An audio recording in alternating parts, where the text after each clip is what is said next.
तुझे कहते हैं सब नमस्ते नमस्ते। गुरु ब्रह्मा गुरु विष्णु गुरुदेवो महेश्वरा गुरु साक्षात् परब्रह्म तस्मै श्री गुरुवे नमः। पूजा मूलम गुरुपदम मंत्रमूलम गुरुवाक्यम ध्यानमूलम गुरुमूर्ति मोक्षमूलम गुरु कृपा। राधा स्वामी।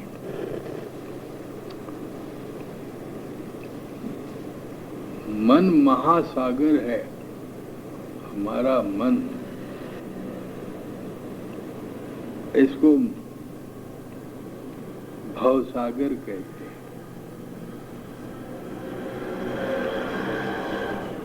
ये पानी का सागर है। समंदर पानी का सागर है। बहुत बड़ा समंदर हम देखते हैं, लेकिन उससे भी कई लाख गुना ये भवसागर है, मन का सागर। भव कहते हैं विचार।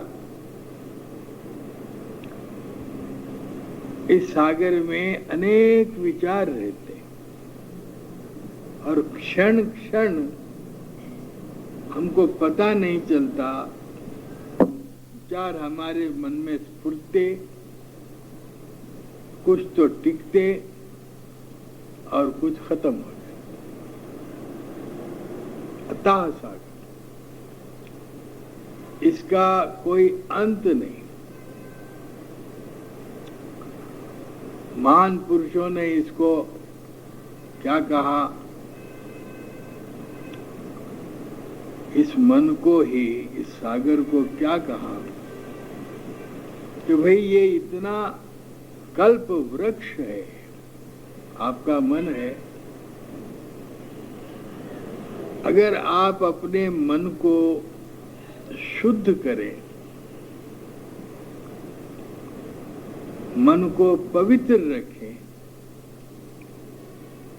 और मन आपका स्वच्छ रहे, तो आपके मन में जो संकल्प आता है, जो विचार आता है, वो बराबर पूरा होगा। अब हमारे मन में संकल्प तो उठते, मगर चूंकि हमारा मन पवित्र नहीं है, उसमें शुद्धता नहीं है, इसलिए हमारे जो संकल्प हैं वो देर से अबेर से पूरे होते हैं। मन संकल्प है।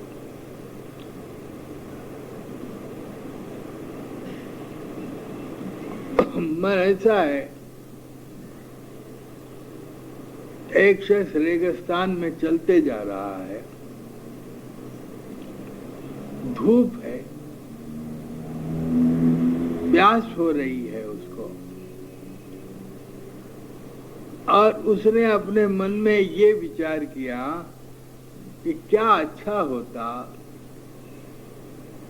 कोई बाग होता यहाँ और कोई तालाब होता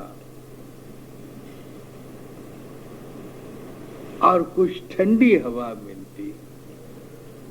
चल तो रहा है रेगिस्तान में, कड़ाके की धूप है, मगर उसके मन में ये ख्याल आया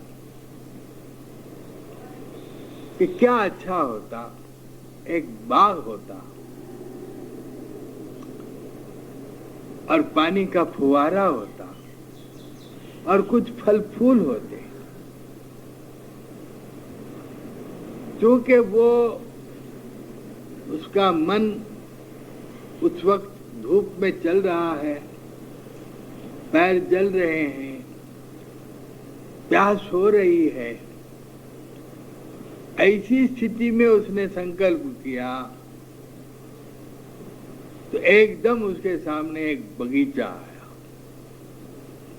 उसमें फलदार दरख्त आए, फल लगे हुए, फूल लगे हुए, सामने से फव्वारा चल रहा है, नदी बह रही है। उसके मन में ख्याल आया तो फौरन कपड़े उपड़े निकालकर खूब नहाया, थका था, बहुत नहाया, मचल मचल कर नहाया। नहाने के बाद उसके मन में जो फल तोड़ना है तोड़ तोड़ कर खाया, पेट भर। नारियल के दरख्त लगे हुए थे, नारियल के फोड़ा पानी पिया। अब उसके दिल में ये ख्याल आया, काश यहाँ कोई गादी होती, थोड़ा सो जाता, तो गादी भी बन गई। इतने में अंधेरा हो गया, अंधेरा हो गया।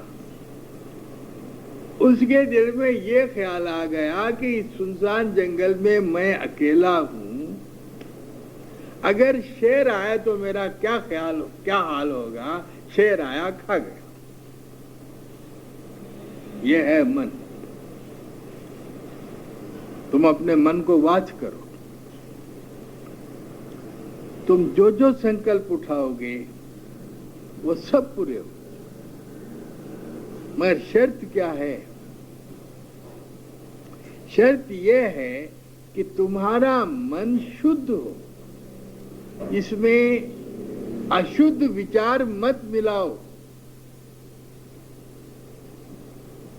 अशुभ चिंतन मत करो, किसी का भला चाहते रहो। अगर ऐसा करोगे, मेरे जीवन का अनुभव है, मालिक देर से अबेर से तुम्हारी मनोकामना पूर्ण करेगा। बस तुम्हारे मन में जो ख्याल आता है वो पूरा होकर रहेगा। मनवा कुछ सोच समझ, हाँ, पगधार।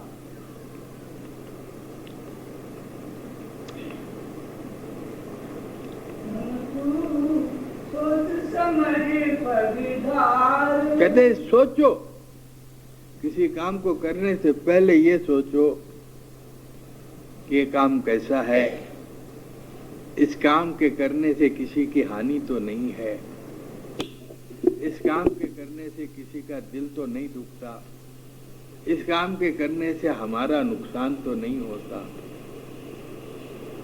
संत कहते हैं सोचो, पढ़ो।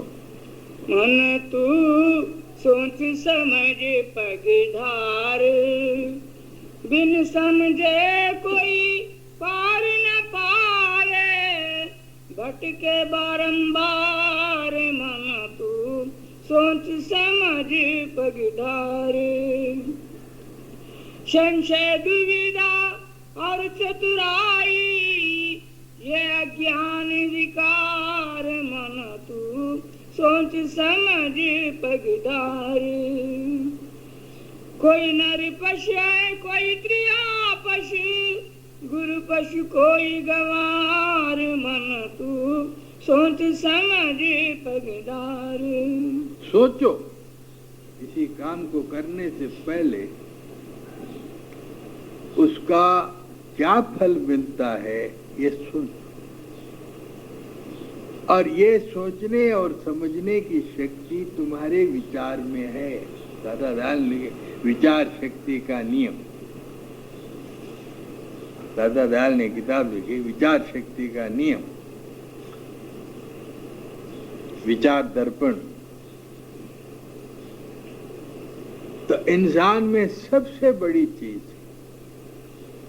उसका मन और उसका विचार।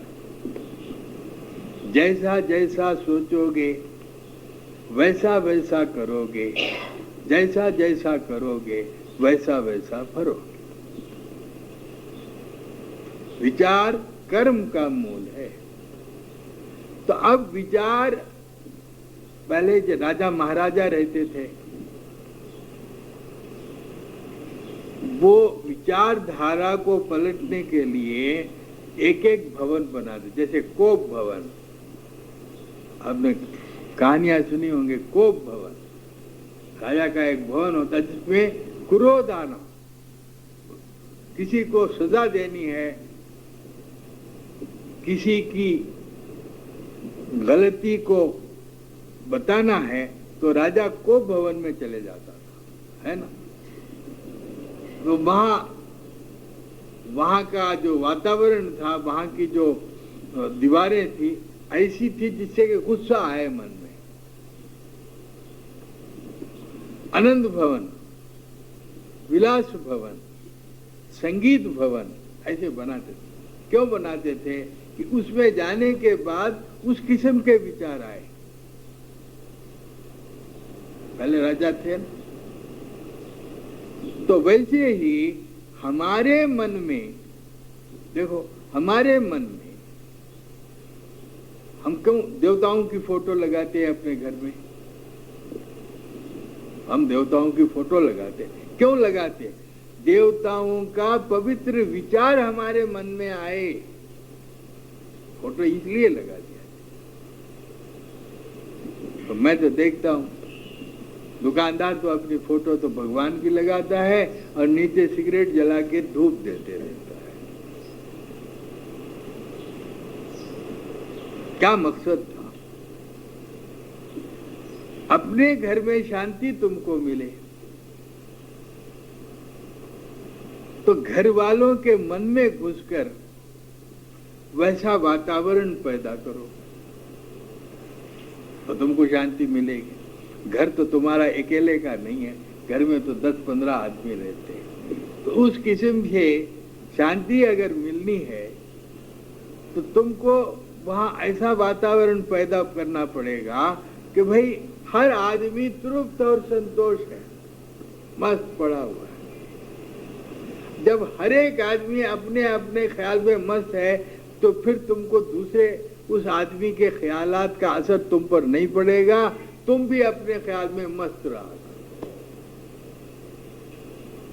लोग चिल्लाते घर में शांति नहीं है, घर में शांति क्यों नहीं होती? घर वालों के दिलों में तूफान होता है, घर वालों के दिलों में तूफान होता है और हर एक दिल का तूफान घर का बड़ा तूफान हो जाता है। वहां बम का विस्फोट होता है, लोग अशांत होते हैं।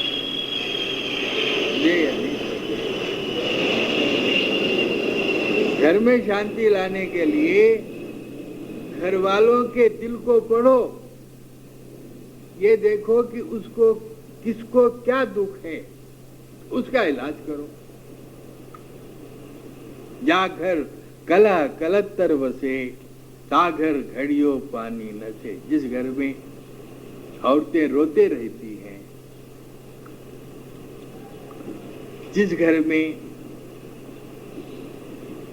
लोग एक दूसरे की निंदा करते हैं, शिकायत करते हैं, उस घर में संपत्ति नहीं आती। जहां सुमति तहां संपत नाना, जहां कुमत तहां आपत महा। तो वैसे ही ये मन है, तो संत मत ने इस मन को साधने के लिए आपके घट में मुकामात बनाए। पढ़ो त्रिलोक को, जो पहला शब्द आपने कहा, उलट सुरत को तिर में लाओ, रुद्र नेत्र में ताई जमाओ। आपने अनुभव किया होगा, भगवत गीता में खुद कृष्ण भगवान ने अर्जुन को कहा, अर्जुन भगवान को ढूंढने का रास्ता दोनों भुवों के बीच में है। इशारा दिया वहां। तो मन को शांत करने के लिए भी देखो, आपका संकल्प है। मेरे पास कई दुखी आते हैं, उनके दुख है, उनके अपने कर्म है। तो मैं कहता हूं कि भाई शांत वातावरण में बैठकर अपने आंखों को उलटने की कोशिश करो। ऐसे नहीं उलटना, आंखें खराब। रुद्र नेत्र तुम्हारे दो आंखों के बीच में है।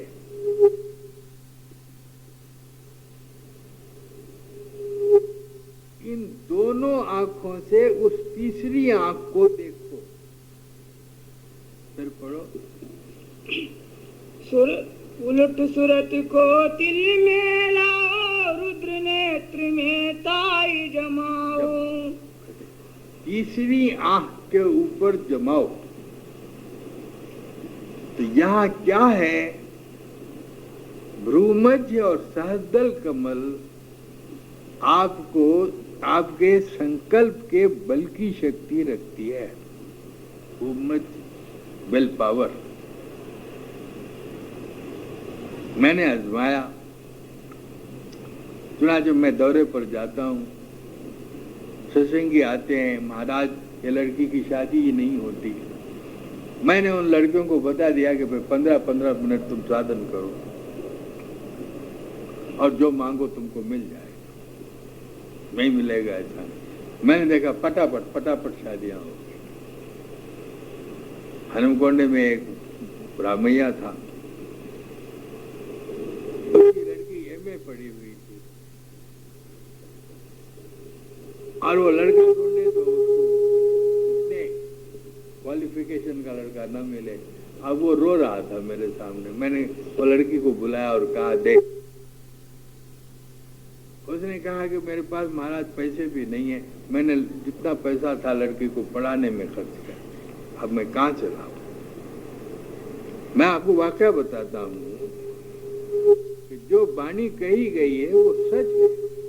मैंने उस लड़की को 5 मिनट बुला के उसको बता दिया कि भाई इस स्थान पर तो अपने दोनों आंखों को ठीक करके 15-15 मिनट नाम का सुमरन किया कर, और नाम का सुमरन करने के बाद अपना संकल्प वहां रख दे कि तू क्या चाहती है।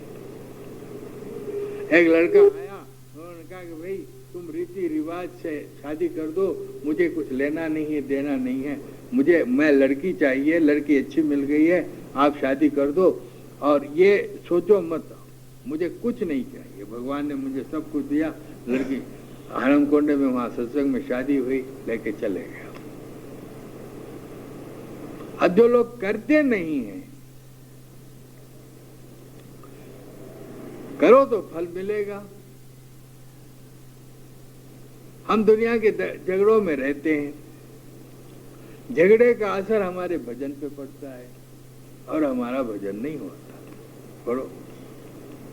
उलट सुलट को दिल में लाओ, रुद्र नेत्र में ताई जमाओ। अब देखो दाता दयाल कहते या नहीं कहते, मैंने तो इसको आजमाया है। तो आपके मन को एक साधु भी 10 आदमियों में रहे और उसकी साधन संपदा का प्रभाव 10 पर पड़ेगा, ये हो नहीं सकता।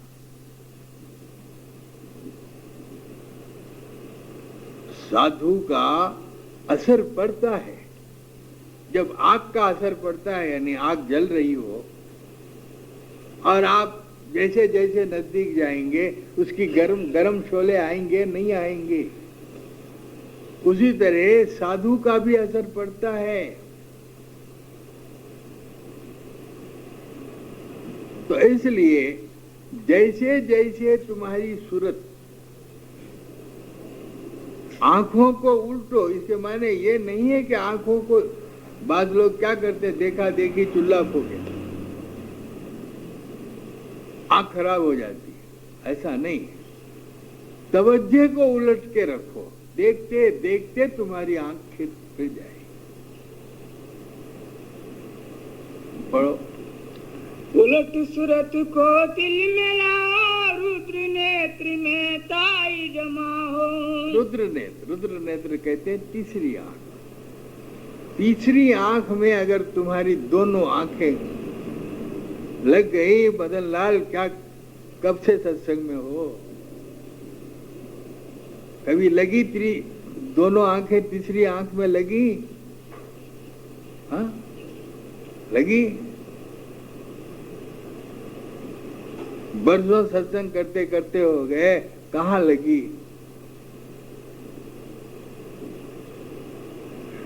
तो ये जो पहला मुकाम है, ये संकल्प सिद्धि का है। पार्वती ने कहा था, वरहूं शंभु नहीं रहूं कुमारी। देखो, प्रण किया, पार्वती ने प्रण किया था। नारद ने ख्याल दिया था, ऋषि नारद ने ख्याल दिया कि पार्वती तेरा पति परमेश्वर होगा। और पार्वती के राजा और रानी जो माता पिता थे, उन्होंने कहा, कहाँ शिव जी और कहाँ तू? क्या शिव भगवान आएंगे? माल। पार्वती ने क्या कहा? वरहूं शंभु नहीं रहूं कुमारी। पिताजी से कहा, महाराज पिताजी, शिव आएंगे तो ही शादी करूंगी, नहीं तो कुमारी रहूंगी जन्म भर। प्रण था। तो तुम्हारे मस्तिष्क में, तुम्हारे अपने मन में, तुम्हारे संकल्प को पूरा करने की शक्ति है, इससे साबित हो गया। मगर वो शक्ति क्यों नहीं काम देती? इस वास्ते कि तुम जिस उस मुकाम के ऊपर गंदगी फेंकते हो, कीचड़ फेंकते हो। वहां किसी आदमी को बुरी नीयत से देखना भी कीचड़ है। अब उस स्थान को तुम अगर कीचड़ फेंक के गंदा करते हो तो वो तुमको क्या देगा? भाव बनाओ, अपने भाव को शुद्ध रखो। आगे, मन को रोको, मन पर बोधो, मन ही सुधारो, मन को शोधो। देखो, मन को रोकना, मन को बोधना, मन सुधारना क्या है? अपने मन को वाच करो। और को तो क्या कहूं, मेरे मन में भी ऐसे गंदे विचार उठते ही रहते, मैं रोक नहीं, मैं साधन करता हूं, ध्यान करता हूं, मन मुझे छोड़ता है। क्यों? वातावरण खिलाफ है। उसका कारण क्या है? वातावरण खिलाफ है। तो मैं जिस कारण बड़ी मुश्किल से मन को रोकने जाता हूं, तो ये मेरा परिश्रम इसी में खत्म होता है, आगे की सीढ़ी मुझे नहीं मिलती। देखो, इसको कहते कश्मकश, इतना मुश्किल है।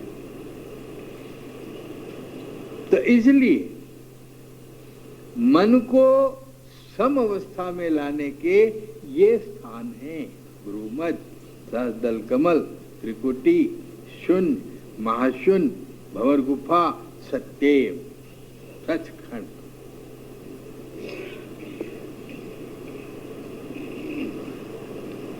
इन मुकामात पर अगर मन स्थिर करें, कोई घंटा, आधा घंटा रोज 2 या 3 बार साधन करें, 2 बार भी करे तो बहुत है। तो जब मन सज जाएगा तो उस मन के प्रभाव से जितने संकट होंगे वो कट जाएंगे। किसी ने कहा, मन चंगा तो कठौती में गंगा। मन चंगा कठौती में, कठौती किसको कहते हैं मालूम? वो मोची, जो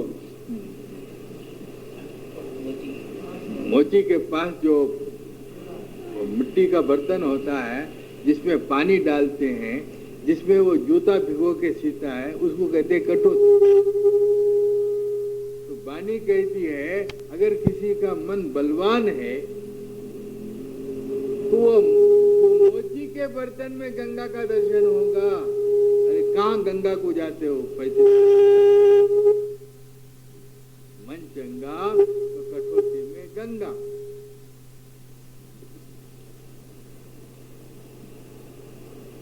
बर्तन को देखने की जरूरत नहीं है। किसी आदमी के मन शांत होने के लिए बहुत बहुत बड़े बंगले काम नहीं देते।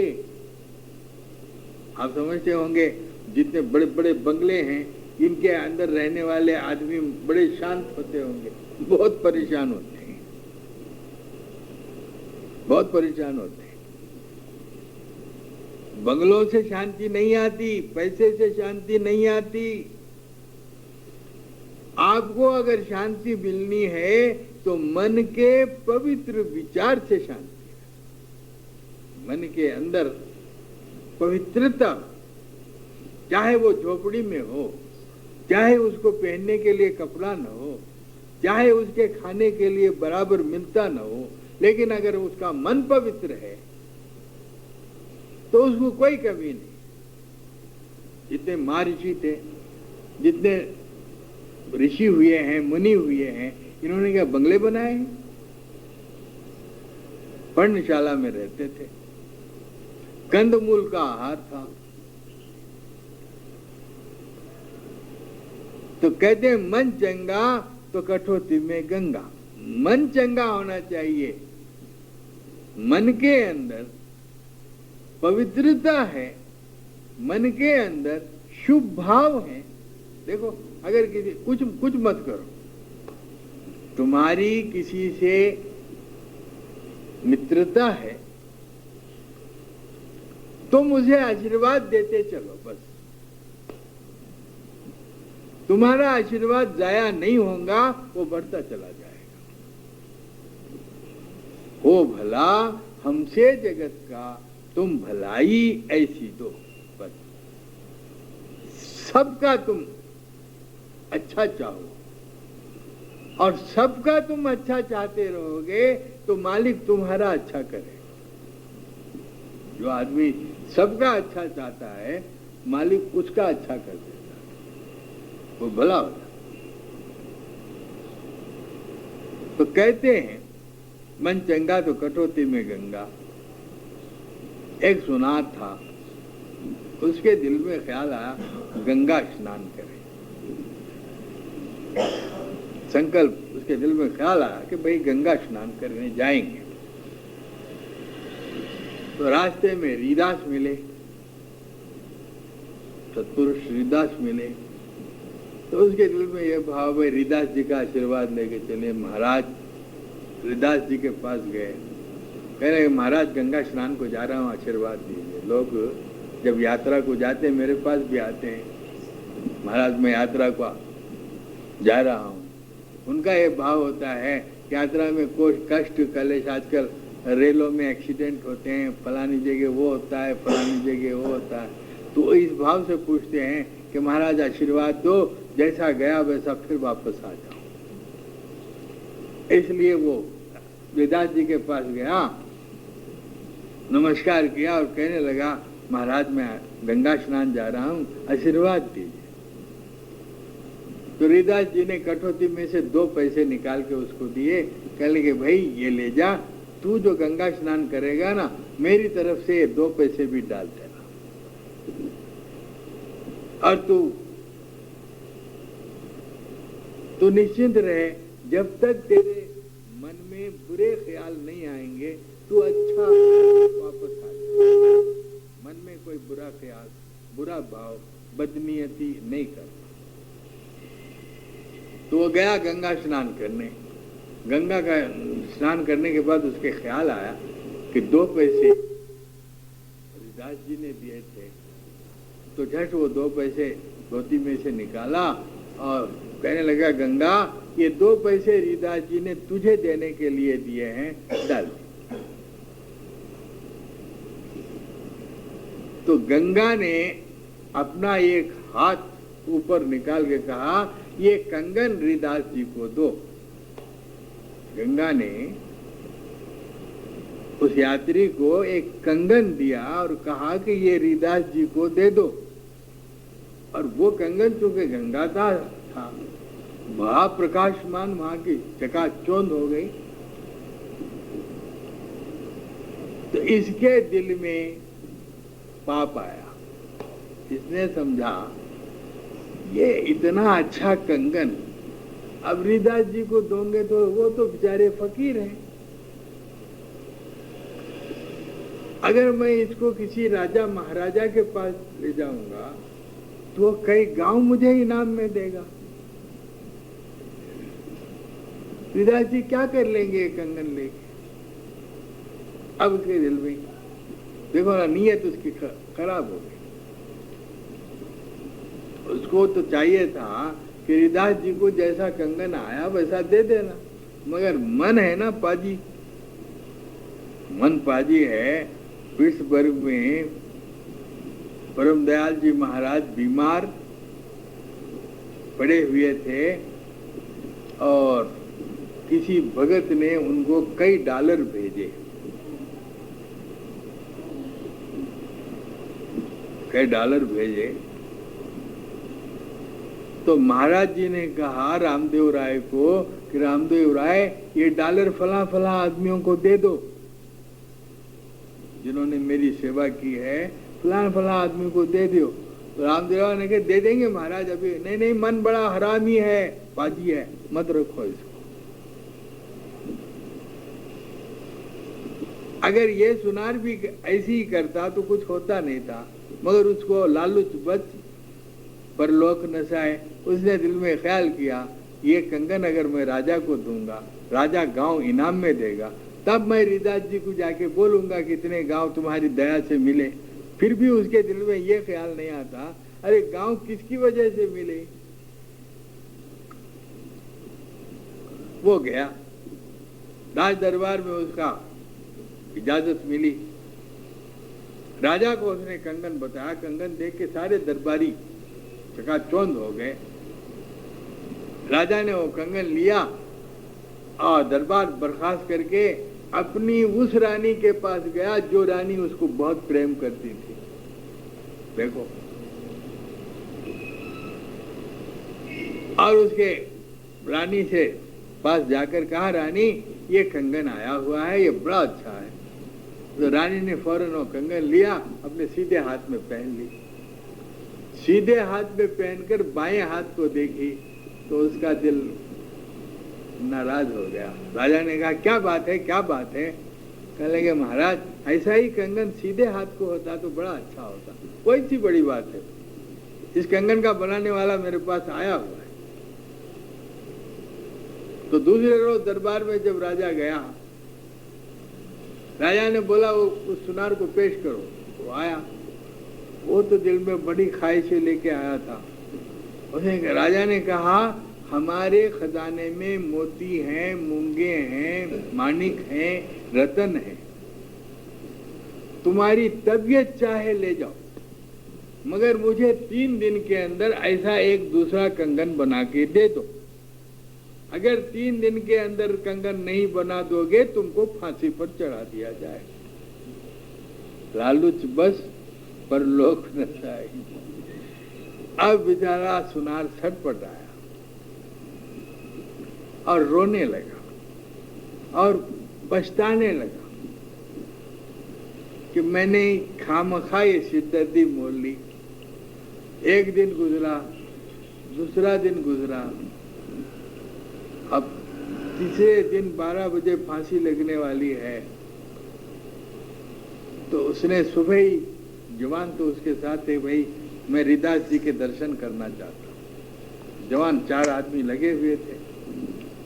तो गया हरिदास जी के पास और साष्टांग नमस्कार किया और वो कंगन उनके हाथ को दिया। नहीं, कंगन नहीं था उसके पास, और सारी बात हरिदास जी को समझाई। तो हरिदास जी ने कहा फिक्र मत कर। हरिदास जी ने उसकी सारी बात सुनकर कठौती जो सामने थी उसको नमस्कार करके कहने लगे कि गंगा तेरा प्रसाद लोगों की जान बख्शी करता है, मगर इस बेचारे की जान जा रही है।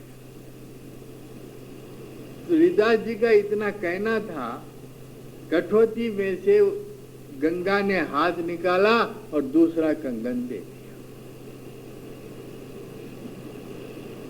समझे?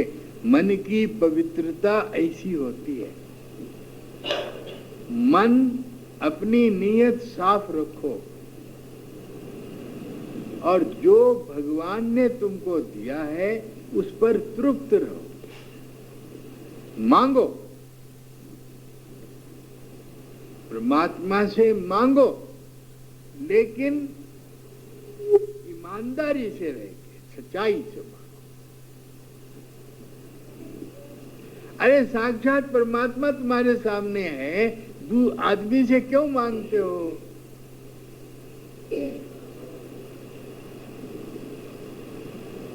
तो जितनी नीयत में खतरा, झोली में पतरा।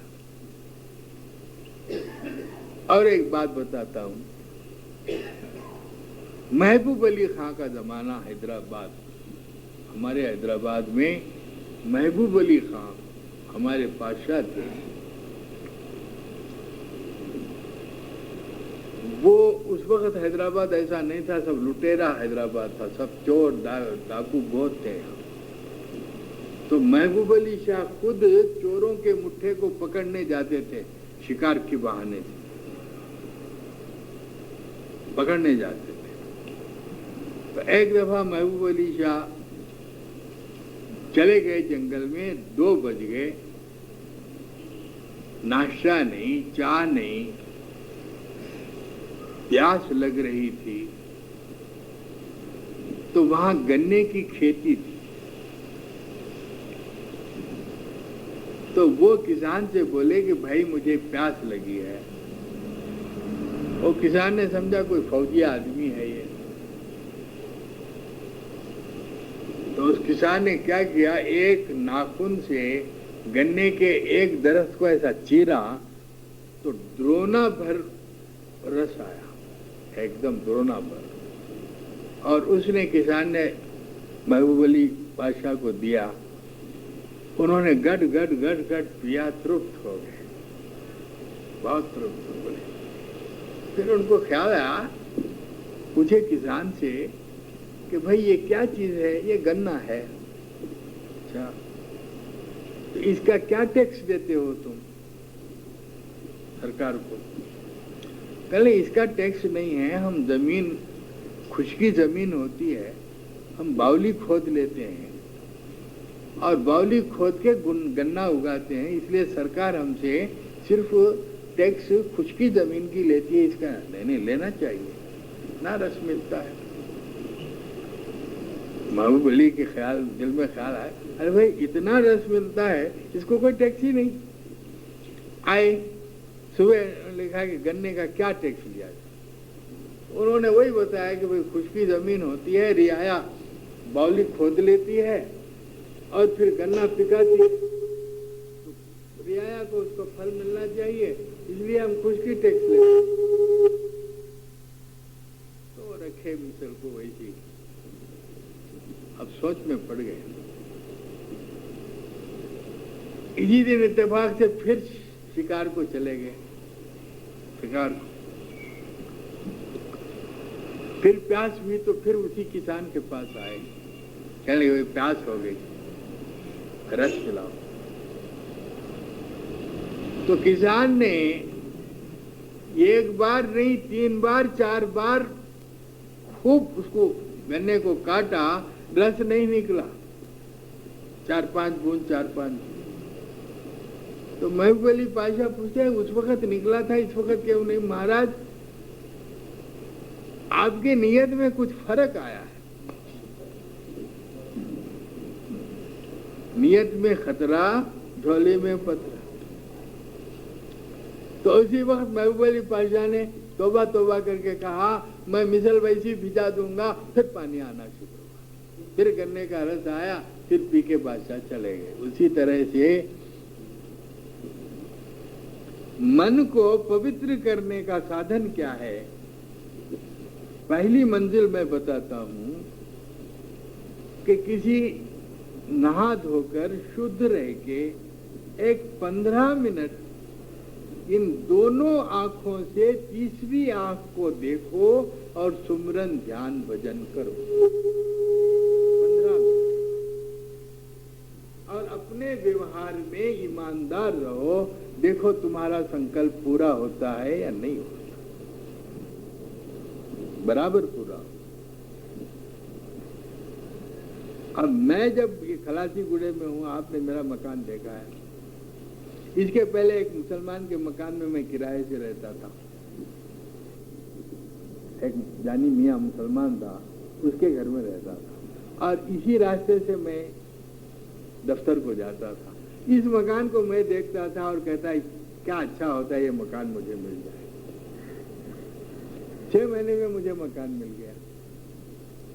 मैं आपको क्या कहूँ, तहसील में जब एहलकार था, मैं LDC था और पेशकार चूंकि मेरे ऊपर हुकूमत करता था, मेरे दिल में आता था काश मैं पेशकार होता। पेशकार हो गया। पेशकार होने के बाद तहसीलदारों की हुकूमत होती तो तहसीलदार हो गया। तहसीलदार होने के बाद मेरे दिल में ख्याल आया इसकी सरबराही करो, उसकी सरबराही करो, वो मिनिस्टर आया, ये मिनिस्टर आया। तो मैंने कहा मैं काश ऐसी जगह होता जहाँ मेरी लोग सरबराही करते तो मिनिस्टर का PA हो गया। देखो ये मन के तजुर्बे, अनुभव है। मिनिस्टर का PA हो गया, तहसीलदार आके मेरी सरबराही करते थे क्या साहब मिनिस्टर को क्या होना, ऐसा होना, वैसा होना, प्रोग्राम होना। हुआ या नहीं हुआ। आखिर में मैंने जब सर्विस में आया, कहा कोई ऐसी जगह मुझे मिल जाए जहां मैं सत्संग करते हुए मालिक के ध्यान में गर्क हो जाऊं। मुझे आश्रम मिल गया। तो ये मन है। शर्त ये है कि तुम पाक साफ रहो, बस किसी से हेरा फेरी मत करो, किसी की धन के ऊपर नजर मत रखो। जितना तुमको मालिक ने दिया है बार बार उसका धन्यवाद अदा करते रहो। देखो मालिक तुमको देता है या नहीं देता।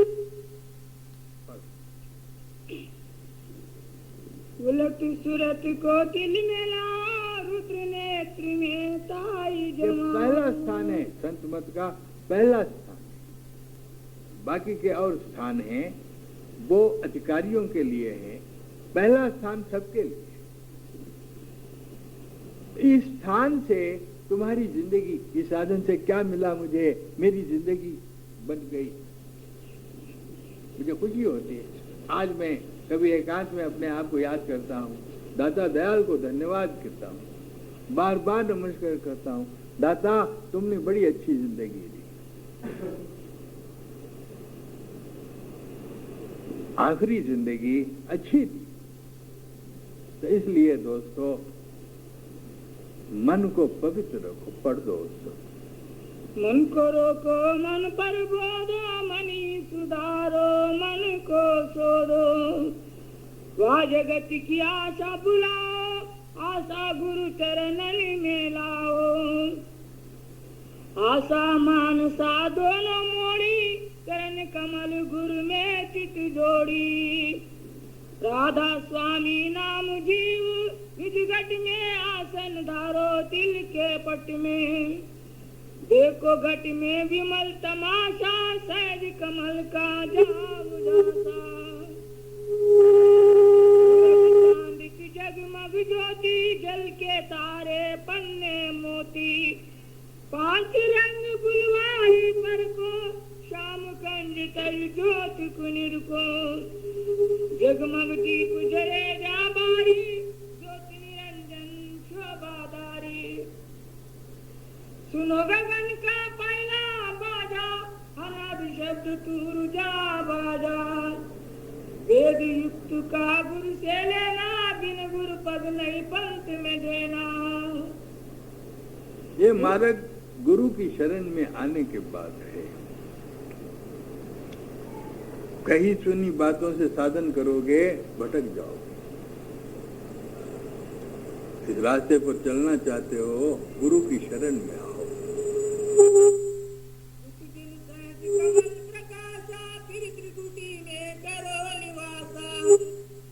ओंकार से लगन लगाओ, मृदंग की गूंज तपाओ। यीशु जी का मूल मुकाम, यहाँ से उपजे नूर कलाम। गुरुपद का ये पहला स्थान, गुरु बिना मिले न वेद का ज्ञान। ओंकार गुरु का है रूप, त्रिलोकी का गुरु रूपा।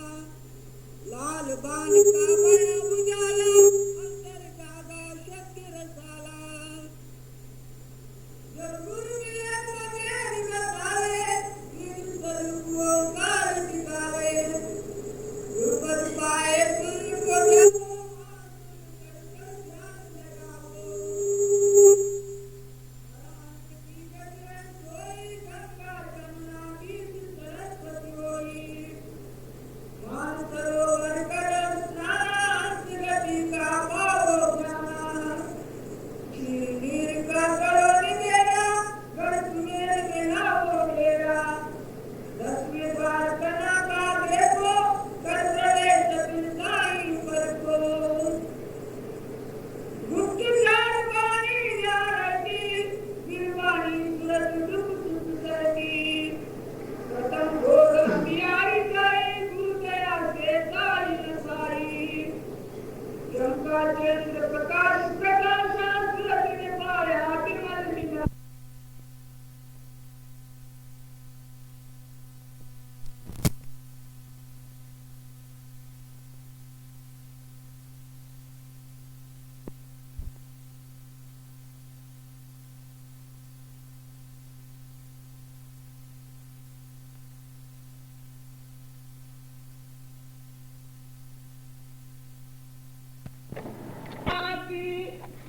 सौ बात किए बात। काल चलावे चोगा बान, बन पर्वत सर मैदान। काल बलि सिर पर टाट, लखे शिकारी जैसे पाट। बिना हटे नहीं छोड़े प्राण, कोई किसका करे अभिमान। मद अभिमान काम न आवे, काल हाथ से कोई न बचावे। कबीर कहे गार दिया, काल गए करकेस। ना जानू कित मारसी, क्या घर क्या परदेस। देशो ये प्राण जब न्यारा, घर से तन चिन देह निकारा। कोई आरती सज मरघट लावे, अग्नि प्रचंड में ताई जलावे। कोई गाड़े माटी ले आए, माटी में तेरी देह मिलाई। कोई फेंके पर्वत मैदाना, पशु पक्षी तो खाई निदाना। कोई नद नाला करे प्रहार, खाए कच्छ मच्छ सब आए।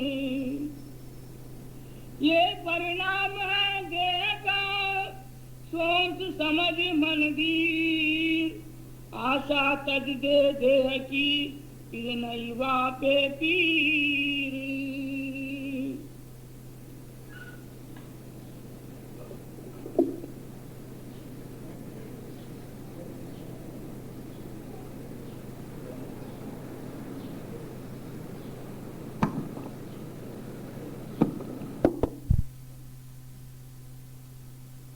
साज मंगल साज आए, जगत गुरु दाता।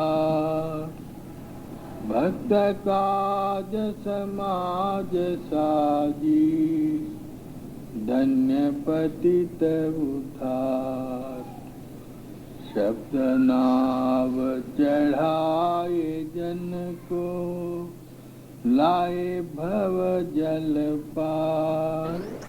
वो महेश्वरा, गुरु साक्षात् पार ब्रह्म। तस्मै श्री गुरुवे नमः। पूजा मूलम गुरुपदम, मंत्र मूलम गुरुवाक्यम। ध्यानमूलं गुरुमूर्ति, मोक्षमूलम गुरु कृपा राधा।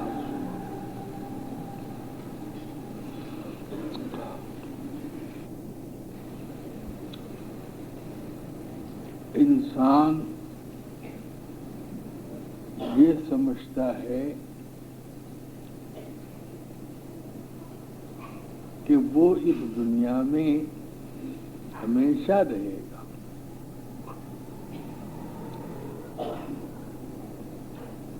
और इस हमेशा रहने के लिए मकान भी बनाता है तो बहुत मजबूत बनाता है। मकान भाई ये 100-200 साल 1000 साल रहे, पैसा भी कमाता है,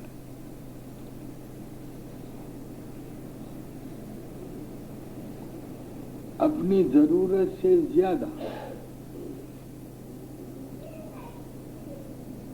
उसकी इतनी जरूरत नहीं होती। हम जो पैसा कमाते हैं अपने आवश्यकताएं जितनी हैं उससे भी ज्यादा कमाते हैं।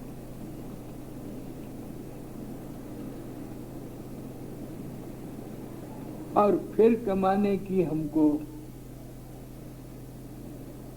लालच लगे रहते, बस नहीं होता।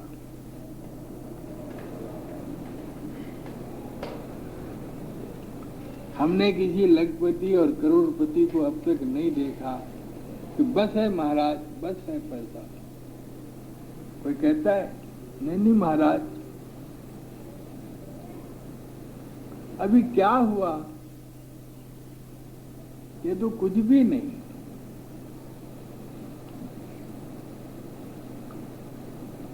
हाय हाय,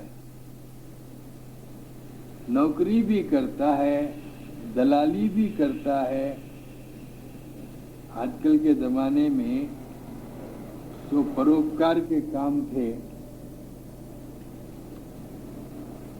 वो पैसे कमाने के काम हो गए। एक बेचारे सज्जन थे, उनको मकान की जरूरत थी। एक सज्जन को पता था कि मकान वहां खाली है, मकान वहां खाली है। उन्होंने उनको कहा वो उस मकान में जाके रहे, और वो मुझसे आगे कहने लगे कि मेरी कमीशन नहीं दी। मैं बोला काय की कमीशन भाई? तो कहने लगे मैं उनको मकान की जरूरत थी, दिलाया हूं, और इतना परसेंटेज से मुझे मिलना चाहिए। मैं बोला बड़ी अच्छी बात है, मगर भाई मेरे ऊपर रहम करो, मैं ये काम नहीं करता। वो चाहते थे कि मैं इनकी कमीशन दिला दूं। देखो परोपकार के जो काम है, हाय हाय है। अब शादी ब्याह में तो एजेंट बने हुए हैं। शादी ब्याह कराने में परसेंटेज मुकर्रर हो गई है।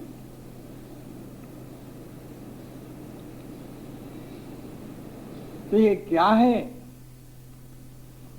इंसान को ये भरोसा है कि मैं इतने साल रह के बराबर इतने साल रहूंगा, इतना पैसा कमाऊंगा। तो दादा दयाल क्या कहते हैं, बोलो? छोटी जीव की काल के हाथ, सौ बात किए बात। इंसान तेरी चोटी काल के हाथ में है, क्या पता। मैं गार्डन में सत्संग कराता था,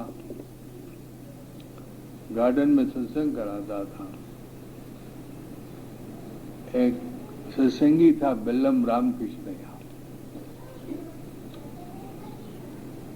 उस वक्त बहुत बारिश हुई और हम सब भीग गए। शंकरया भीग गया, रंगया भीग गया, मेरे साथ जितने थे सब भीग गए, मैं भी भीग गया, और बेलम रामकृष्णया भी भीग गया। तो मैं सत्संग कराने के लिए नीचे बैठ रहा तो बेलम रामकृष्णया ने अपने कमर से एक धोती निकाली जो नहीं भीगी और मुझे बिठाया। उस धोती के ऊपर महाराज इस पे बैठो, वो कच्चा है।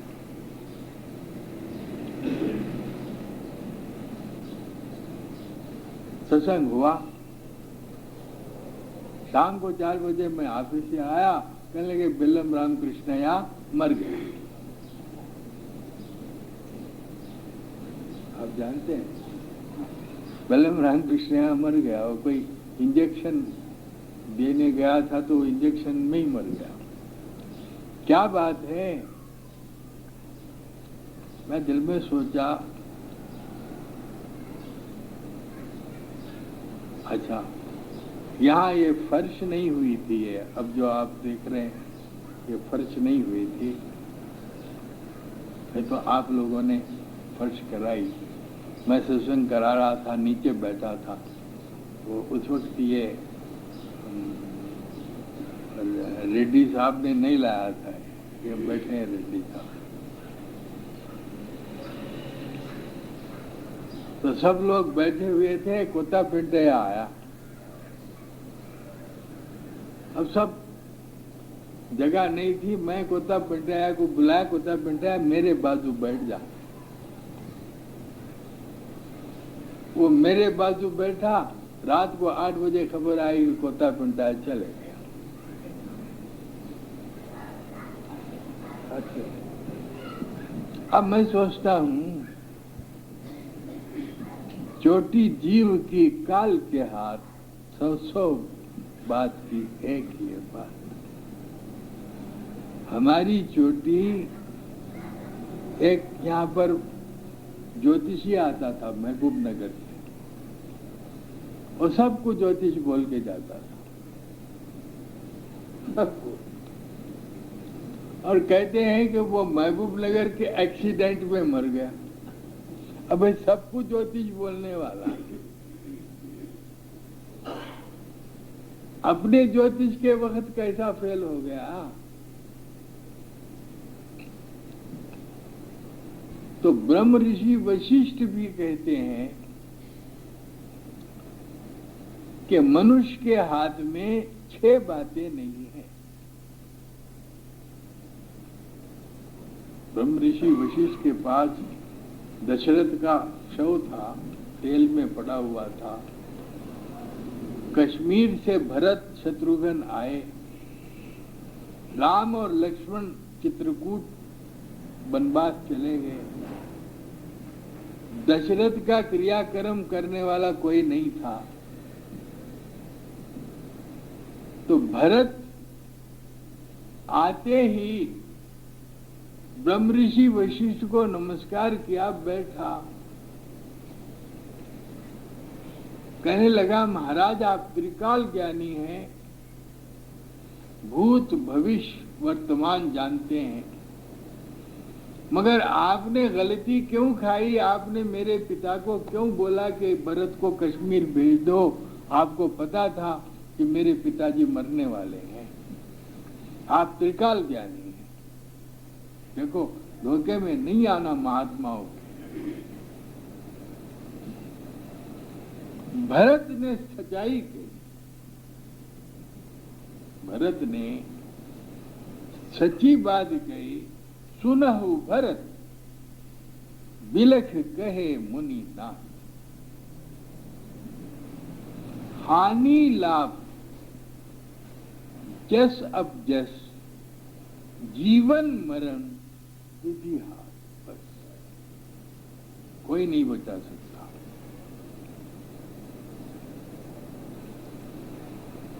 किस वक्त हमको फायदा होता हमको पता नहीं, किस वक्त हमारा नुकसान होता हमको पता नहीं। राजा हरिश्चंद्र था,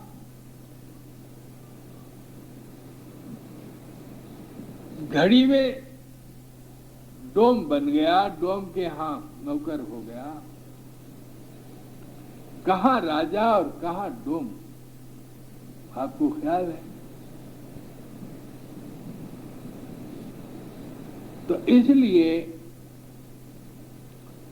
आदमी हमेशा अपनी क्या कि मैं मरने वाला हूं, ढारस बन जाती है या नहीं बन जाती है, दुख तो नहीं रहता। अरे कब तक दुख रहूंगा, मरने के बाद क्या दुख होता कोई दुख? और अगर हम सुखी हैं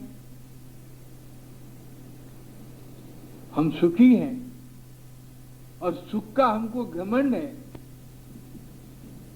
अगर उस वक्त हमको यह ख्याल आया कि तू मरने वाला है, सारा निशा उतर जाता है। नहीं, कोई नहीं बता सकता। अशाश्वत संसार में अशाश्वत जीवन का क्या फख्र करना है, क्या फख्र करना? मुसलमानों में एक पीर थे,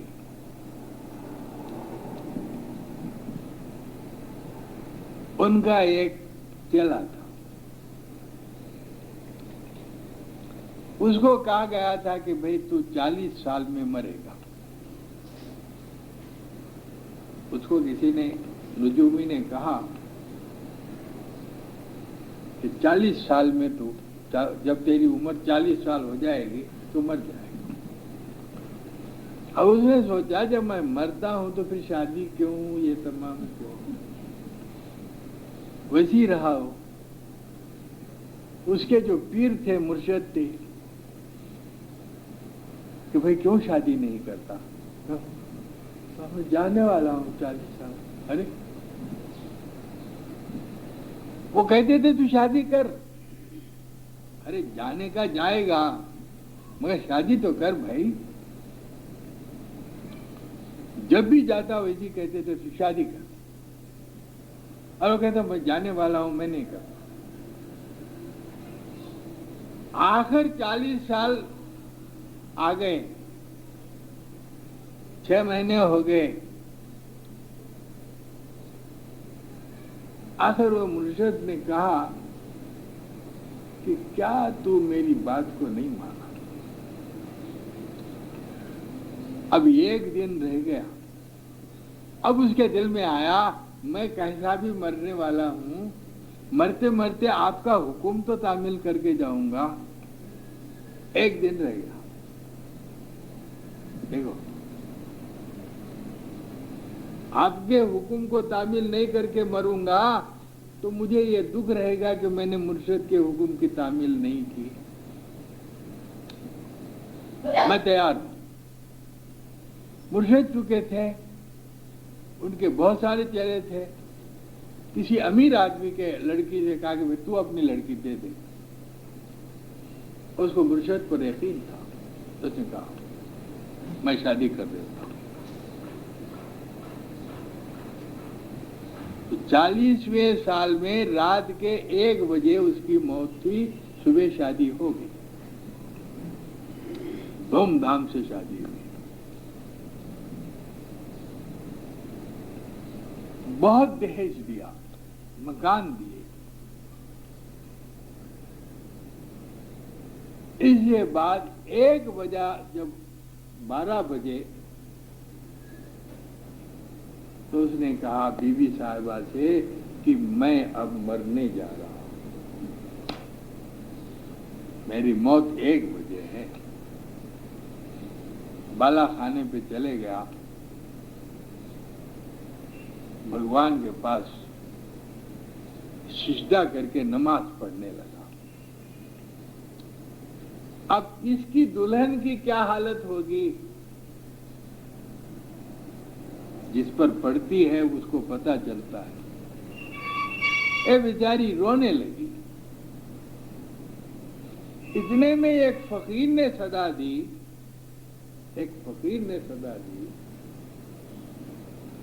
जो मुझको सब कुछ देगा मैं उसको सब कुछ दूंगा। फकीर ने ये सजा दी कि जो मुझको सर्वस्व देगा मैं उसको सब कुछ दूंगा। तो ये उठी, फकीर को बुलाया, उसके चरणों में गिरी और कही, महाराज मेरा पति तो मर रहा है, 1 बजे वो मरेगा, अभी 15 मिनट बाकी हैं। और आप जानते हैं जिस औरत का शौहर मर गया हो तो उसको ये सब सामान लेके करना क्या है। इसलिए मैं ये और मेरे शौहर के समेत आपको दे रहा हूं।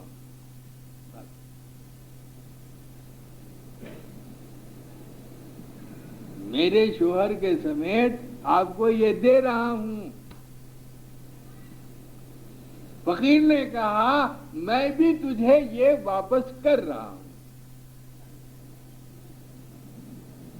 1 बजा और नमाज पढ़ने लगा, 2 बज गए, उसको बता गई, कहने लगे 2 बज गए। और नीचे आया, कहने लगा, तू बड़ी भगवान है, मेरे मुर्शिद कहते थे कि 40 बरस उम्र हुए तो क्या, अरे तू किसी दूसरे के भाग के जिंदा रहेगा। तो इसलिए पढ़ो,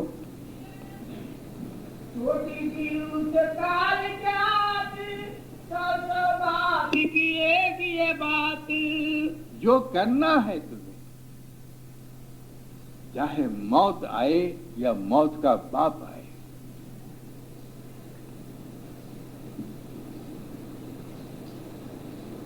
संत तुकाराम कहता था, संत तुकाराम कहता था,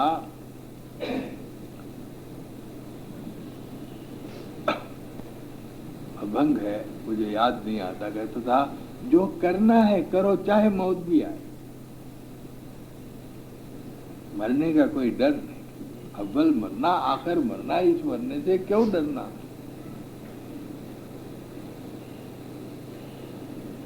भाग है। देखो ना, उसकी औरत ने उतना त्याग किया, उसका पति जिंदा रह गया, उसकी उम्र बढ़ गई।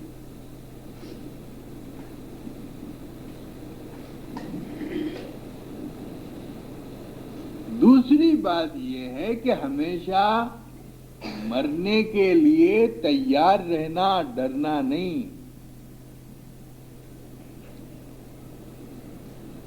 मरने के लिए हमेशा तैयार रहना, अपनी मौत को सामने देखना। इससे क्या होगा, तुम्हारा संसार के साथ जो मोह है वो कट जाए। कौन औरत, कौन भाई, कौन बेटी,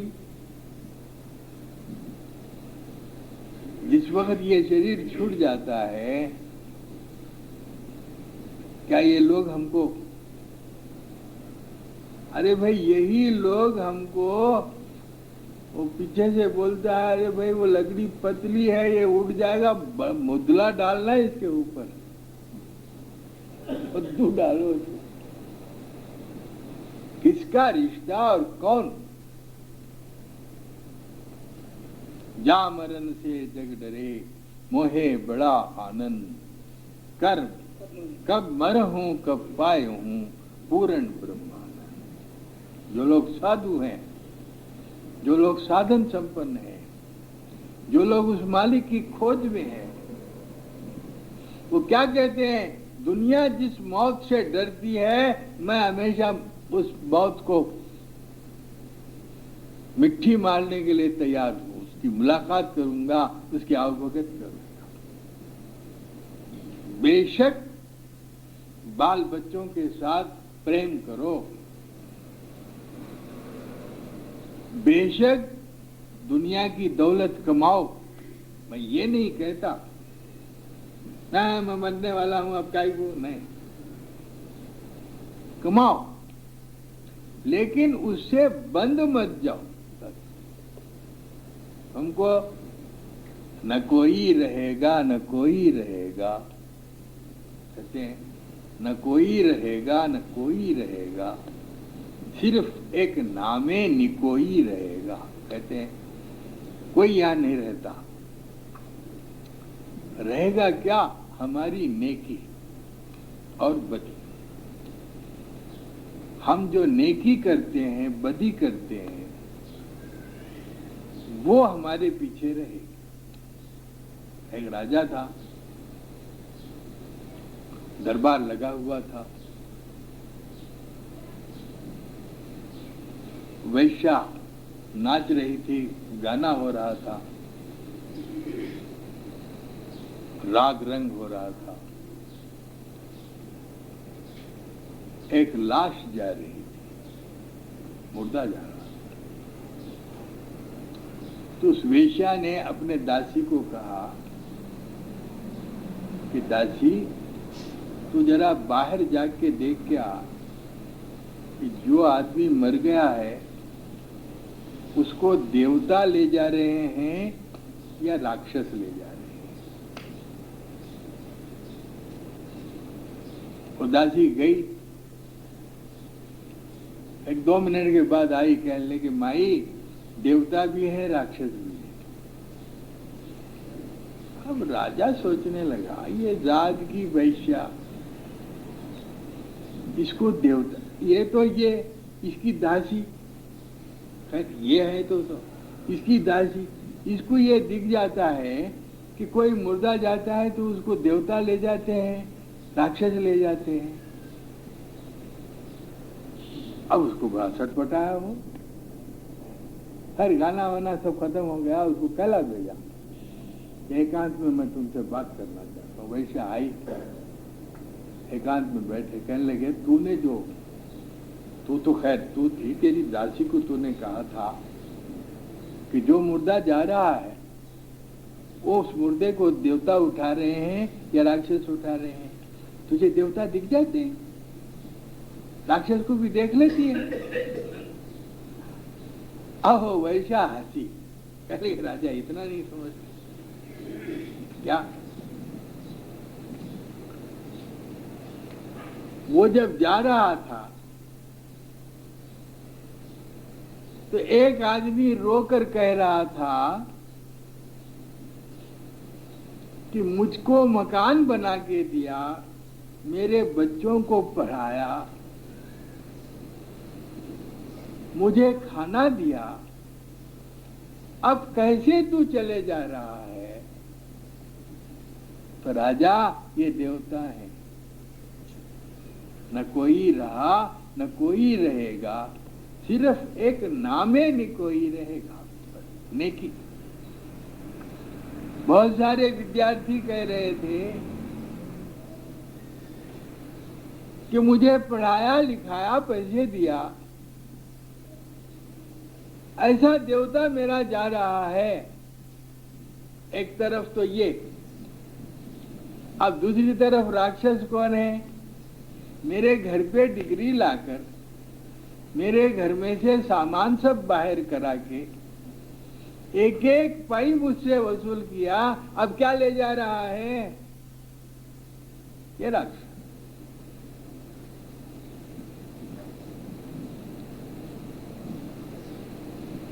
तुकाराम महाराज का एक भजन अभंग है, करा करा रे करा कछे, जानो नी या निज कर्तव्य, जानो नी या निज कर्तव्य, करा करा रे करा। मौत भी आ रही है, मौत मरने भी जा रहा है,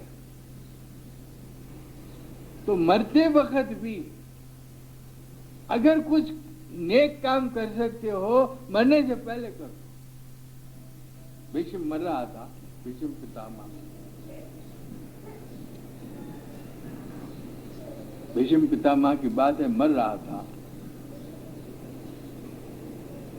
उत्तरायण में उसके जब प्राण जाने के समय आ गया तो कहा पानी पिलाओ। दुर्योधन तो पानी लाने गया, भीष्म पितामह हंसने लगा, ये पानी मैं पीता हूं। अर्जुन समझ गया, उसने बाण मारा तो सोने के कलश में गंगा का पानी आया बाण से। सोने का कलश था, गंगा का पानी आया, पानी पिया और वो सोने का कलश किसी ब्राह्मण को दान देने जा रहा था, प्राण निकल गए। मरावे परी कीर्ति रूपे उरावे। इसलिए क्या रहेगा? तुम्हारा दान धर्म रहेगा। क्या रहेगा? तुम किसी के ऊपर जो परोपकार करोगे वो तुमको याद करेगा। अब मैं याद करता हूं या नहीं याद करता हूं? मैं गुरु ईश्वरया को याद करता हूं, शंकराया को याद करता हूं, ओंकारम को याद करता हूं, रामचंद्र जी को याद करता हूं, जिन्होंने ये आश्रम, जिनकी वजह से, लालचंद को याद करता हूं, इसकी फोटो यहाँ है। ये तो चले गए, लेकिन इनकी नेकी तो है। पढ़ो। छोटी जीव की काल क्या आती, सौ बात किए बात। है इंसान, क्या पता हम कब चले जाए। मौत कभी कहकर नहीं आती। मेरे पिता थे,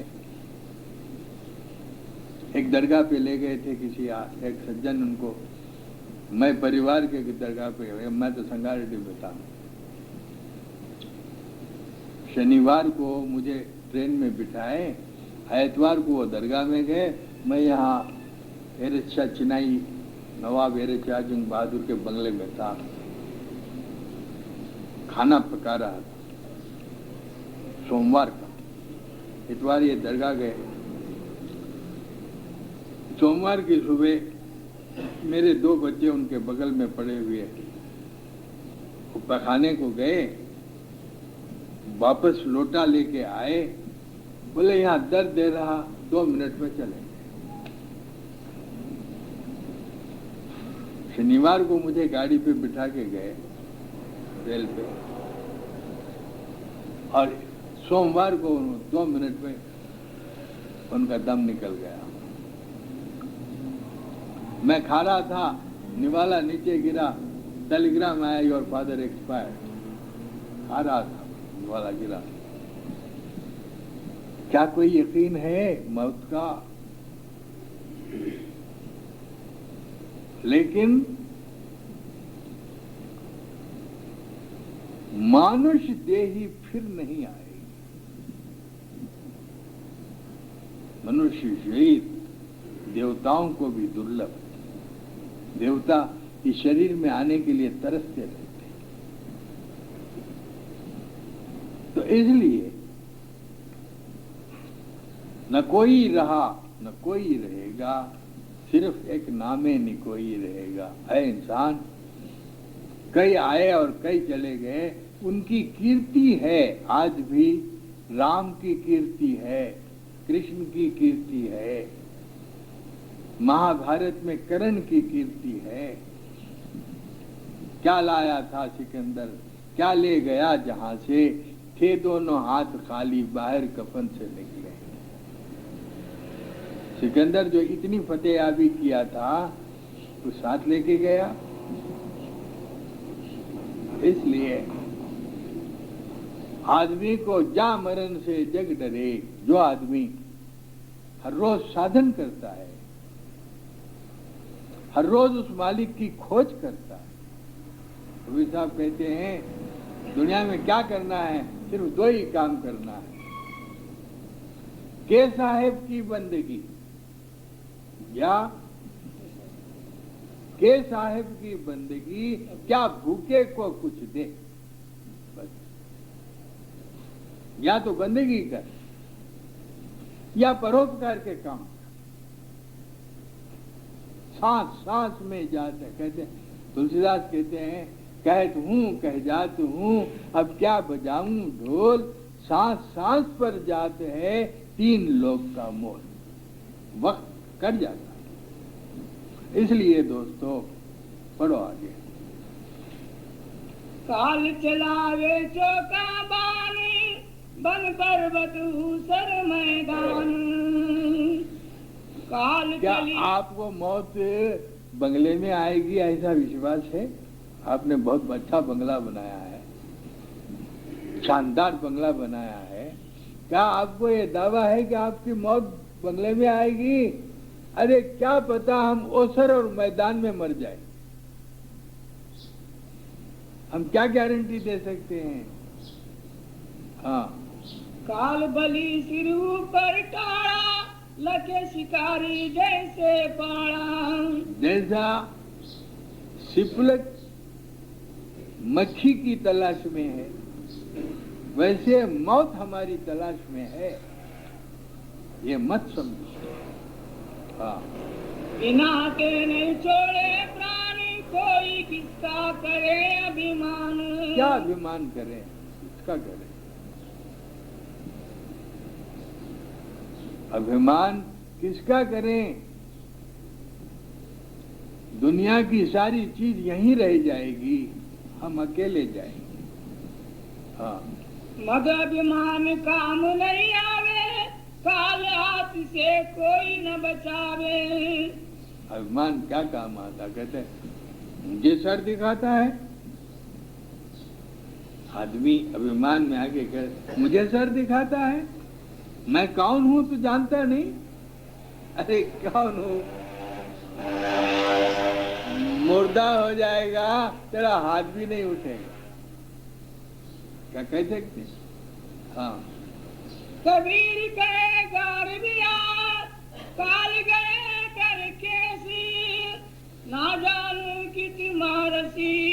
क्या घर क्या घर क्या परदेश। ऐसे संगियो, क्या पता मैं किसी सत्संग देते देते मर जाऊं, और अगर ऐसी मौत आई तो मैं उसका सिरहाता हूं। अरे मेरे मुर्दे को मेरे रिश्तेदारों के मुंह पे डाल दो, क्या करने का? दादा दयाल जी में यही कहते थे, तुमको मुर्दे से कोई वास्ता नहीं, मेरा मुर्दा मेरे रिश्तेदारों को डाल दो, बस हो गया। किस वक्त जाऊं क्या पता, ना जाने कित मारसी, क्या घर क्या पर्दे। मेरे पिता एक दरगाह में मर गए, अब मेरा क्या हाल होगा क्या पता है? परम दयाल जी महाराज इतना सत्संग कराते थे, पिट्सबर्ग में मर गए जाके। तुमने क्या किया? थोड़ा सा गुणगान ही किए ना, और क्या किया?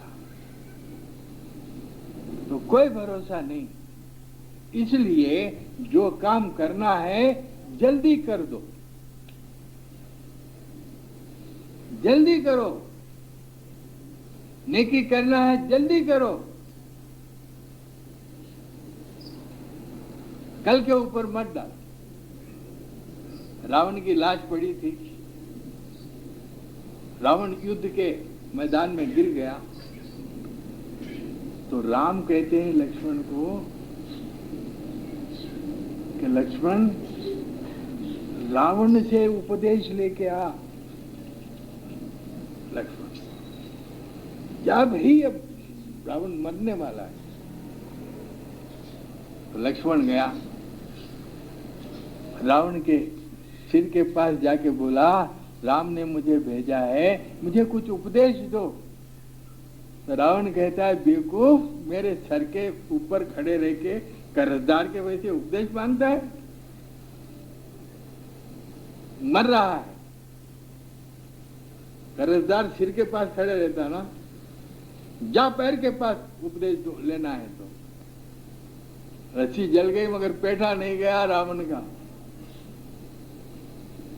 जब लक्ष्मण पैर के पास गया तो रावण कहता है, आज का काम कल पर न छोड़, बस जो काम तुम्हें आज करना है कल का विश्वास मत करो, क्या जाने कल क्या हो। आज का काम, हाँ, आज का काम आज दिन करना, कल की आस न करना। कल की आस करना नहीं। पल पल सांस का आना जाना, पली जन्म और मरना। क्या पता ये जो सांस आती है फिर आएगी या नहीं आएगी। होता है। हाँ, पल में उपजे पल में बिन से, पल माया व्यवहारा, पल का स्वार्थ पल पामारत, काल का पल संहारा। आज का काम आज दिन करना, कल की आस न करना। आज कहे मैं काल करूँगा, भक्ति भाव सत्संगा। आज कल के बीच प्राणी, काल का बया कुसंगा। क्या जाने क्या पल में होगा, काल का छोड़ बहाना। जो कोई आज करे गुरु संगत, वो ये पुरुष सियाना। कथा सुनो एक अद्भुत न्यारी, बड़े बुद्धि चतुराई। नहीं भरोसा आजकल का, ये जग अगमा पाई। राम ने रावण को जब मारा, काल कन से भ्राता। जा रावण से नीति वचन सुन, वो पंडित विख्याता। राम ने कहा, लक्ष्मण रावण बड़ा पंडित है, उसके पास जाकर नीति के वचन सुनो। लक्ष्मण आए उसके सिराने, बोले अमृत बानी। रावण तू है परम सुजाना, योगी ज्ञानी ध्यानी। दे शिक्षा कुछ नीति सिखा जा, शिष्य बाउले आया। राम ने तेरे पास है भेजा, कर कुछ मुझ पर दया। लक्ष्मण ने कहा, रावण असा देर से आए, मैं क्या वेद लखाऊं। काल शिकारी सिर पर गाजा, नीति राग क्या गाऊं। रावण ने कहा, लक्ष्मण क्या वेद मैं बताऊं, मेरे सर पर तो मौत घूम रही है। हाँ, एक बात तुम सुन लो मुझ में, मन में सदा विचारो। आज का काम कल नहीं छोड़ो, आज ही काम सुधारो। आज अगर तुम्हारे दिल में ये ख्याल आया और तुम उसको कर सकते हो तो कर डालो, कल पर मत। हाँ, आज का अवसर मिला तुमको, काल की क्या है आशा।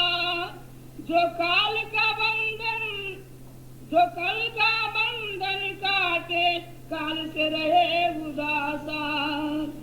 काल भरम है, काल है धोखा, काल महादुखदाई। काल का कोई भरोसा नहीं, मौत का कोई भरोसा नहीं, कब आए कब ना आए। लोग कहते हैं मैं तो जिंदा रहूंगा, कहाँ जिंदा रहूंगा। करना सो आज करो तुम, कल की आस बुलाई। मैं तो काल के धोखे में आया, अपना काम बिगाड़ा। आज कल में अवसर बीता, सिर पर काल का हारा। इच्छा थी सागर को मत कर, मीठा उसे बनाता। स्वर्ग लगा कर चिड़ी हूँ, अंदर के जल को मीठा करूंगा, रावण की इच्छा थी, और स्वर्ग के ऊपर सीढ़ी लगा दूंगा, ये इच्छा थी। तो रावण कहने लगा आज करूंगा कल करूंगा कह के मैं खो दिया उसे। आज करूंगा कल करूंगा बोलकर खो दिया। हाँ, आज कल का किया बहाना, काल ये दिन दिखलाए। जो कल करेंगे, अरे अभी उम्र ही क्या हुई है। लोग भक्ति मार्ग में अगर बच्चा अपने संस्कारों के लिहाज से भक्ति तरह रुजू होता है तो उसके माँ बाप कहते अरे तेरी उम्र ही क्या है, मरते वक्त राम राम कर लेना। मरते वक्त क्या राम राम करोगे, जिस्म थक जाएगा, हाथ पैर खींचते रहेंगे। अरे ये बचपन में ही करने का काम है ये।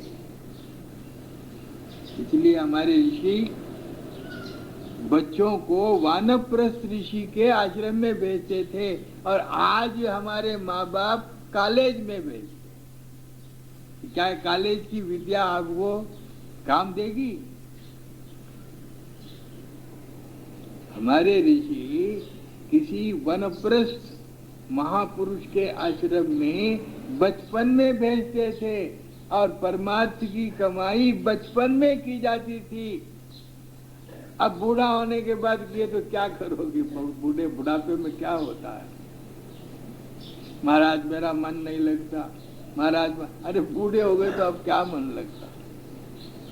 जिस तरह जवानी की कमाई तुमको साथ देती है बुढ़ापे में, जिस तरह जवानी की औलाद तुमको बुढ़ापे में काम आती है, उसी तरह तुम्हारी परमार्थ की कमाई भी बुढ़ापे में काम आती है। ये तो कमाई बचपन से की जाती है। मैं तो 23 साल, मैं तो मुझे अफसोस करता हूँ 23 साल में आया फिर भी कुछ नहीं।